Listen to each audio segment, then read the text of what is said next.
Perkenalkan, nama saya Ika Dek Sekolah Sana. Perkenalkan, nama saya Martina Marvela Faulus Teguh. Perkenalkan, nama saya Agita Valentina Serinina Bukaben.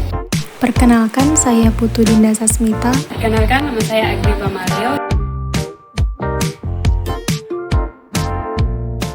Tempe merupakan makanan berbahan dasar kedelai yang diolah menggunakan proses fermentasi dengan bantuan kapang berupa Rhizopus oryzae, Rhizopus oligosporusaito, Rhizopus stolonifer, atau Rhizopus arhizus. Rhizopus merupakan kapang yang penting dalam industri makanan sebagai penghasil berbagai macam enzim amilase, protase, pektinase, dan lipase. Kapang dari Rhizopus juga telah diketahui sejak lama sebagai kapang yang memegang peranan utama pada proses fermentasi kedelai menjadi tempe. Tempe memiliki warna putih karena miselia kapang tumbuh dan merekatkan biji kedelai sehingga membentuk tekstur padat. Fermentasi kedelai dengan bantuan kapang tersebut menyebabkan perubahan fisik maupun kimia. Senyawa-senyawa kompleks dihidrolisis menjadi lebih sederhana, sehingga tempe dapat lebih mudah dicerna tubuh. Sedangkan kamir adalah kelompok mikroorganisme yang mudah dijumpai pada tanah, air, jaringan tanaman, daun, bunga, buah-buahan, dan bahkan produk fermentasi seperti tape singkong. Kamir adalah fungi uniseluler yang bersifat mikroskopik. Bentuk sel kamir bermacam-macam, yaitu ada kokus, silindris, basil, dan apikulat. Kamir tumbuh paling baik pada kondisi dengan cukup persediaan air, karena kamir dapat tumbuh pada medium konsentrasi solut seperti gula atau garam lebih tinggi dibandingkan dengan bakteri. Tujuan praktikum adalah yang pertama, untuk mengamati struktur morfologi spora kapang pada tempe. Yang kedua, untuk mengamati struktur morfologi kamir pada tape singkong. Yang ketiga, untuk mengidentifikasi perbedaan antara kapang dengan kamir. Berikut merupakan alat dan bahan yang digunakan dalam praktikum ini. Dilakukan preparasi alat dan bahan, seperti pembungkusan cawan petri, tabung reaksi, tusuk gigi, dengan menggunakan kertas dan diikat dengan karet gelang, lalu dibungkus dengan plastik tahan panas. Siapkan bahan berupa media Na yang dihomogenkan dengan aquades, dan siapkan aquades yang akan disteril. Kedua bahan tersebut disumbat dengan kapas dan ditutup dengan aluminium foil dan plastik wrap sebelum dimasukkan ke autoclave.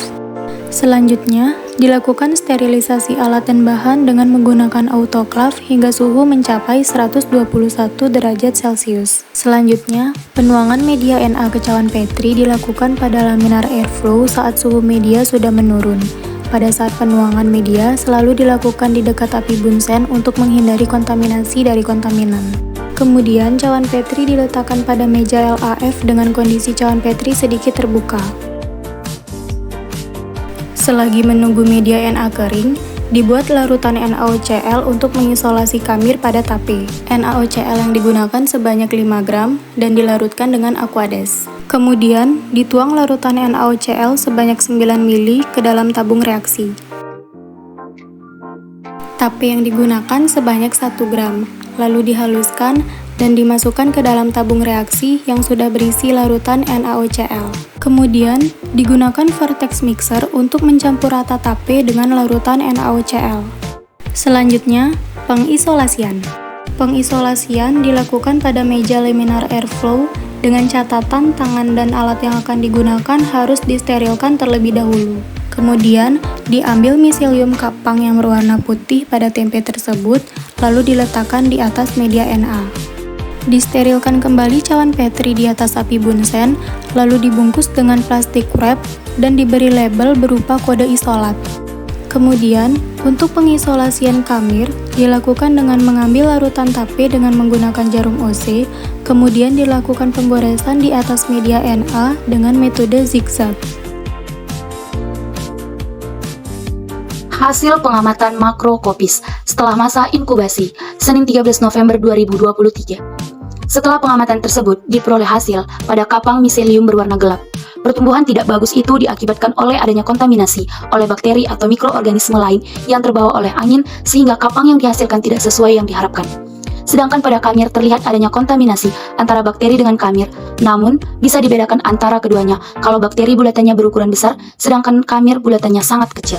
Setelah masa inkubasi selama 5 hari, dilakukan reisolasi kapang dengan cara mengambil sedikit biakan murni kapang lalu diletakkan di atas media Na yang baru.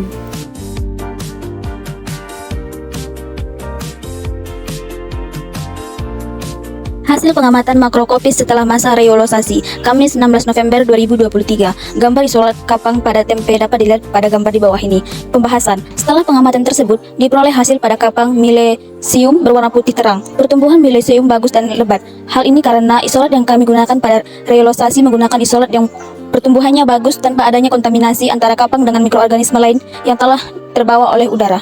Selanjutnya, dilakukan pengamatan secara mikroskopis. Untuk kapang, dilakukan dengan cara mengambil sedikit hasil dari reisolasi kapang, kemudian dicampurkan dengan setetes aquades, lalu diamati dengan mikroskop. Hasil pengamatan kapang pada tempe yaitu Rhizopus oryzae secara mikroskopis pada tanggal Kamis 16 November 2023 bisa dilihat pada gambar tersebut. Yang pertama terdapat sporangium, kedua sporangiophora. Nah, pada gambar yang ketiga, kami menemukan struktur lengkapnya mulai dari sporangium, sporangiophora, rhizoid, dan stolon.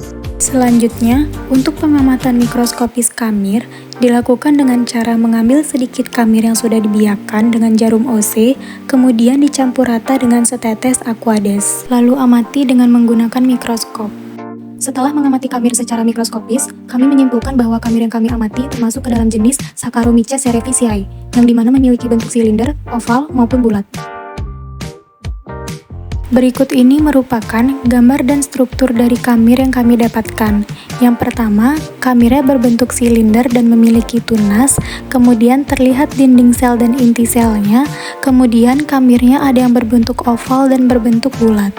Dari hasil pengamatan dan referensi dari sumber-sumber lain seperti jurnal, kami menemukan perbedaan antara kapang dengan kamir yaitu sebagai berikut.